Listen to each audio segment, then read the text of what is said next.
जय हिंद फ्रेंड्स। दोस्तों, stock market को जब आप देख रहे होंगे तो ये आपको हमेशा एक संशय जैसा दिखाई देता होगा। आपको समझ नहीं आ रहा होगा कि 2026 किस तरीके से यहाँ पे चलने वाला है।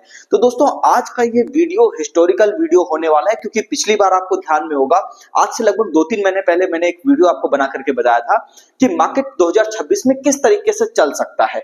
उसके अंदर जो 2026 का आउटलुक था उसमें थोड़ा सा चेंज आया है, तो इसको लेकर के मैं आपको यहाँ पे अवेयर कर रहा हूं। तो यहाँ पे हमने खोल करके रखा है दोस्तों, यहाँ पे देख लो गिफ्ट निफ्टी का चार्ट। और अब हम लोग देखने वाले हैं कि पूरा 2026 आपका मार्केट किस तरीके से परफॉर्म करेगा, सेक्टर्स कैसे परफॉर्म करेंगे, बाकी सारे स्टॉक्स में क्या हलचल रह सकती है, सारी चीजें आपको यहाँ पे आज डिटेल में बताने वाला हूं, एकदम सिंपल तरीके से। अगर आप नए हैं स्टॉक मार्केट में तो एक बात सबसे पहले कहना चाहूंगा कि आप हमारे चैनल को सब्सक्राइब कर लीजिए, ताकि यहाँ पे जो भी आपको नोटिफिकेशंस हो वो जल्द से जल्द मिलता रहे। बेल आइकन को अगर आप प्रेस कर देते हैं तो शेयर मार्केट सीखना चाहते हैं इस नंबर पे कॉल कीजिए। बेसिक से लेकर के एडवांस तक आपको यहाँ पे सारी जानकारी दी जाएगी। चलिए सबसे पहले हम लोग यहाँ पे स्टार्ट करते हैं दोस्तों कि इसके अंदर अगर आप देखोगे तो यहाँ पे सबसे पहले बात मैं आपको बताना चाहूंगा कि स्टॉक मार्केट के अंदर पिछले 1-1.5 साल से, मतलब यहाँ पे अगर आप देखोगे, ये मैं गिफ्ट निफ्टी का चार्ट में आपको दिखा रहा हूं, और यहाँ पे आप देख सकते हो कि 2 सितंबर 2024 से लेकर के अभी तक, मतलब जो समय बीत चुका है दोस्तों, ये आपको दिख रहा होगा 1 फरवरी 2026। यानी कि इतने समय बीतने के बावजूद भी स्टॉक मार्केट अभी तक अपना हाई नहीं काट पाया। लेकिन इसके पीछे अगर आप देखोगे तो मार्केट ने लगातार यहाँ पे ऊपर की रैली दिखाई थी।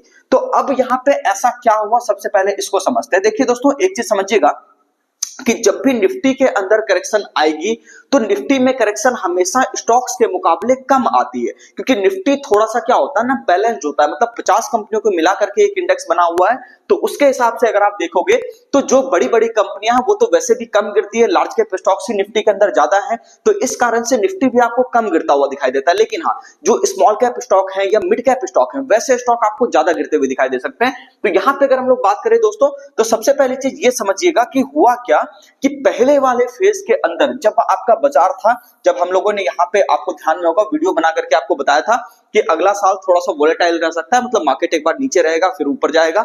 तो उस तरीके से मार्केट ने काम पूरा किया, ठीक है ना।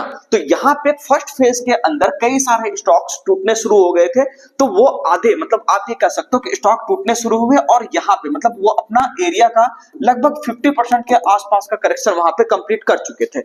फिर उस बीच में हुआ ये कि मार्केट ऊपर की तरफ चलना हुआ, ठीक है, मतलब जो बेस बन चुका था तो उसमें थोड़ा बहुत बाउंस आया। फाइनली फिर क्या हुआ, जब अभी हम लोग यहाँ पे 2-3 महीने से जो गिरावट कर रहे हैं, अल्ट्रा शॉर्ट टर्म वाली गिरावट कर रहे हैं, तो उसके अंदर क्या हुआ कि एक नया बेस यहाँ पे बनने के लिए मार्केट जो है नीचे की तरफ आ गया, स्टॉक्स भी धीरे धीरे करके नीचे की तरफ आ गए। अब इसमें कई सारे सेक्टर थे जो इस तरह से रिएक्ट किए, खास करके अगर आप देखोगे रियलिटी सेक्टर के अंदर ये चीज आपको देखने को मिला। लेकिन वहीं अगर आप देखोगे जिस सेक्टर की हम लोगों ने चर्चा की थी, जैसे कि मेटल सेक्टर, वो अभी आप देखो एकदम लाइमलाइट में बना हुआ है। मेटल का कोई भी स्टॉक आप उठा करके देखोगे तो पिछले साल से लेकर के इस साल तक में बहुत तगड़ा रिटर्न बना है। किसी में 300%, किसी में 150%, किसी में 250%, इस तरीके का रिटर्न आपको मिला है। तो मेटल स्टॉक्स जो ऊपर की तरफ निकल चुके थे, मतलब जिसके अंदर करेक्शन था वो तो चलो ठीक है, लेकिन जो स्टॉक मेटल स्टॉक ऊपर की तरफ निकल चुके थे वो अभी परफॉर्मेंस आपको बढ़िया दे सकते हैं, ठीक है ना। लेकिन अगर हम लोग बात करें इंडेक्स के टर्म्स में और गिरावट कितनी होगी, तो मेरा ऐसा मानना है, मुझे जो चार्ट के ऊपर दिख रहा है उसके अंदर ये चीज अगर आप देखिएगा कि मतलब अगर हम लोग छोटे टाइम फ्रेम में चले जाएं और डेली टाइम फ्रेम में जाकर के यहाँ पे हम लोग देखने की कोशिश करें, कि आपको ध्यान में होगा बजट के अंदर मार्केट एक बहुत बड़े वोलेटाइल सेशन को दिखाया था और यहाँ पे एक अच्छा खासा लो यहाँ पे आपको लगा करके दे करके गया।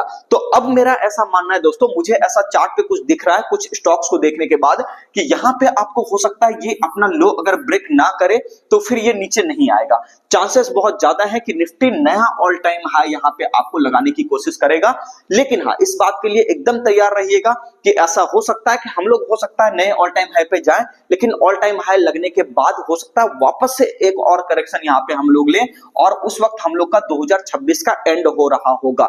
तो इस बात की पूरी संभावना है कि हम लोग यहाँ पे कॉम्प्लेक्स करेक्शन में जा चुके हैं। कुछ इसी तरीके का पैटर्न आपको आने वाले समय में मार्केट में देखने को मिल सकता है। तो सतर्क होकर के काम करिए, सेक्टर स्पेसिफिक काम करिए, और बिना सोचे समझे स्टॉक मार्केट में मत आइए। एक बात और कहना चाहूंगा, जिस तरह के पैटर्न्स बने हैं, जिस तरह के चार्ट बने हैं, मैं इस बात में पूरी तरह से यकीन रखता हूं कि इंडिया एक बहुत बड़े बुल मार्केट के अंदर है।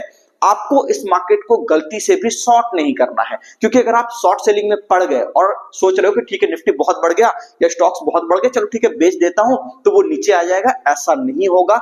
बेस जब बनेगा और खास करके जब अगली गिरावट आएगी तो उस गिरावट के बाद आप देखोगे मार्केट के अंदर ताबड़तोड़ रैली शुरू होगी, तो उसके अंदर वेल्थ क्रिएट होगा बहुत बड़े साइज का। तो इस चीज को ध्यान रखिएगा दोस्तों। बाकी देखो ये मेरा अपना पर्सनल व्यू है, ये कोई ऐसा ओपिनियन नहीं है कि आप इसको बिल्कुल मान ही लो। हालांकि आपने सालों से हमें देखा है, पिछले 1.5 सालों के अंदर 2 सालों के अंदर जो भी मैंने आपको एनालिसिस दी है उसके अंदर कभी आपने ऐसा नहीं देखा कि जो बातें बताएगी उसके इतर मार्केट ने काम किया है। तो ये एक फेथ है, मेरा अपना यहाँ पे व्यू है, मैं अपने व्यू को यहाँ पे बता रहा हूं। बाकी डिसीजन लेना है आप अपने फाइनेंशियल एडवाइजर से कांटेक्ट कर सकते हैं, उसकी सलाह पे ही आपको कुछ काम करना चाहिए। बाकी वीडियो कैसा लगा कमेंट सेक्शन में जरूर बताइएगा। नए हैं चैनल को सब्सक्राइब करते जाइएगा ताकि आपको हमारा नोटिफिकेशन जल्द से जल्द मिलता रहे।